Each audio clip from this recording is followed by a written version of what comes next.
Good afternoon, everybody, and welcome to Breaking the Silence, a podcast where we talk about addiction, mental health, recovery. I am your host. My name is Allen Kharlip, and we do this every Thursday at 1 p.m. And joining me on the show today, we have a very special guest, Sue Morrison, registered psychotherapist from White Brick Therapy. Sue, thank you for joining the show today. Thanks for having me. So, White Brick Therapy, that's your personal practice? Okay. Tell me, what sort of got you into starting your own private practice, where the name came from, and, how it kind of all started for you as you came into this field. Mm-hmm. Well, to backtrack a little bit, I'm in recovery. I've been sober for about 12 years. And when I got into recovery, I was just so excited about the whole journey that I went back to school.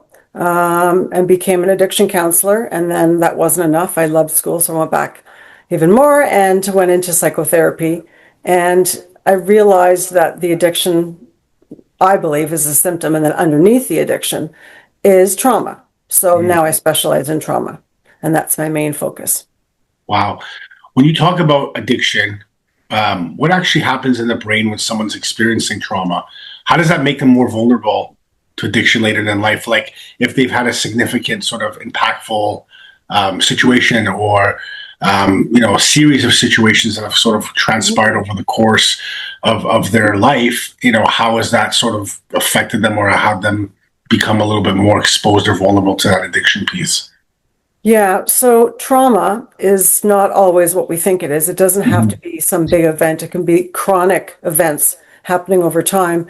And trauma really puts our system on high alert. So we're always sort of dysregulated, we're hypervigilant, and our body is exhausted.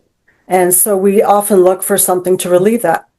And that's where addiction comes in, because we don't feel safe, we don't know how to cope, we want relief. So we pick something up, whether it be alcohol, drugs, or something else. And that's where the addiction comes in. So it does sort of rewire our brain in terms of always being on high alert, and our nervous system as well. Trauma really overwhelms the entire nervous system. Right. And what do you, in your experience with when it triggers or, heavily relates to the nervous system, what are some of the, the symptoms that maybe somebody can be experiencing, maybe physical and mental?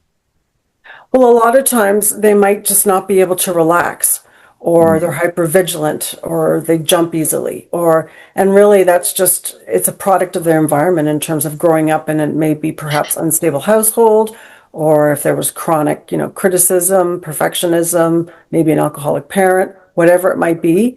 The impact on the brain and the body is that it doesn't know how to rest and it just wants to survive. Yeah. We talk a lot about, the impact on the brain and, sort of the impact that trauma, addiction, all of these factors have. And when we talk about, topics, relevant maybe in our groups, we talk a lot about neuroplasticity. Yeah. Can you explain a little bit in your experience with neuroplasticity and, how the brain sort of rewires itself and gives people hope in breaking from old patterns? Because, as we know, addiction is a series of consistent patterns that someone feels comfortable in doing, even if it's problematic or to the point where, it starts to affect your life where, lots of series of consequences happen. But just that whole notion of patterns and how to break through those patterns. Yeah. So our brain learns through repetition. So every time we repeat a behavior, good or bad, it strengthens those neural pathways. So over weeks, months, years, a certain pathway becomes dominant. So if it's addiction, then our brain is naturally going to want to repeat that. But the good news is we can also do the opposite. We can also rewire our brain for positive behaviors. The problem is it becomes uncomfortable. It can feel awkward because we like to revert to our default. And our default is our old coping skills. Yeah. There's lots of therapies, lots of different studies, modalities out there, EMDR, CBT, hypnotherapy that are backed by research. How do they work on, maybe a neurological level to help reprocess that trauma and support people from being in that place of hopelessness to, getting into recovery and seeing that there is some hope? Yeah. So a lot of times we want to change, but it's difficult to change. So rewiring those neural pathways isn't easy. And sometimes we need to, if it's stubborn, we need to access it at like a subconscious level. So whatever trauma we've had from the past, anything up until 8 years old gets locked in the subconscious. And that's Mhm. what our triggers lead to. So if we access the subconscious by EMDR or hypnotherapy, that we can actually help rewire the brain. So, Wow. yeah. So, for instance, with EMDR, you bring up those memories from your earlier childhood and you do bilateral stimulation, and the left hemisphere and the right hemisphere can finally connect. It's kind of like connecting the dots, but with your memories. And your brain can start to make sense of those memories and why they happened. So, it doesn't erase the trauma, but instead we can make sense of it because logically we know the trauma is in the past and that it's over and it's no longer happening. But emotionally, we still feel activated when we think about that trauma. And the key Yeah. is to link those two pieces together so we can Right. look at the trauma as a historical fact. So when the when you're able to sort of build that awareness around the trauma and sort of have an idea of what the brain's message is or how it responds to those impactful situations, what do you think in your experience do people do from a tool standpoint and how they can actually use this to really help themselves and build that awareness for themselves? And I think Yeah. the key is to make sense of those old memories because obviously we can't change them, but we can change our perspective of those memories. And even though they are traumatic, we can leave them in the past and learn from them and realize that we have present day triggers that are tied to old unconscious habits and patterns that no longer serve us. Yeah, yeah, absolutely. I mean, I think also something that really does come up that doesn't get really talked about a lot, and there are more support groups and relevant information that's come to the surface is family, right? And we know that addiction impacts the whole family, not just the person that's using. How does understanding neuroscience of trauma help families respond to people with empathy rather than judgment, right? Because lots of times in my experience, working with individuals, the biggest thing that they say is, my family, shames me, or there's judgment, or why can't you just stop? So, now that there's more studies that show this evidence-based impact on what it does to, the brain and how that can neurologically, impact you, what do you feel like understanding the neuroscience of trauma helps families with that piece? Yeah, not everyone is educated in terms of what addiction is. Often people might think it's a moral issue, and Mm, that someone that is addicted is choosing this. But really, it's not always a choice, and it's not always a moral issue. It's a brain issue. And people that suffer from addiction don't want to be doing what they're doing, but they're using it as a survival mechanism and tool. So once the family realizes that this person isn't intentionally trying to cause harm. They're actually just trying to survive and they're in a lot of emotional pain and they can't stop. And then maybe the family can have more compassion and empathy if they realize sort of the motive behind it in terms of it's a disease mm. and it's how the brain works. It's not a choice.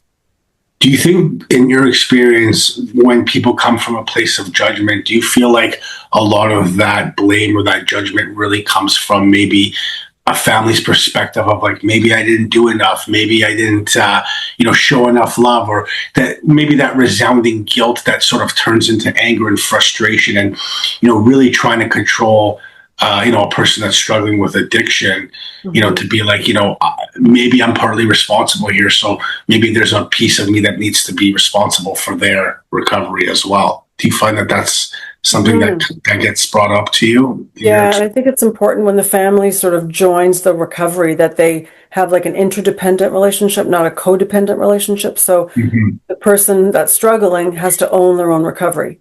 And Yeah. hopefully the family members own their own recovery because it's a family unit and they interact. Mhm. But yeah, often people blame themselves. I mean, I think that's human nature. We all blame ourselves. But in the end, we all do the best we can with what we have.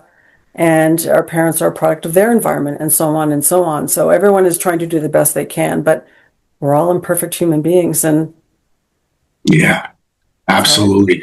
And then, going back to, the triggers and the cycles of the looping cycles, really, Oftentimes people feel stuck in a repetitive cycle of relapse, destructive behavior, knowing that there's consequences, yet still continuing to seek and sought out the behavior.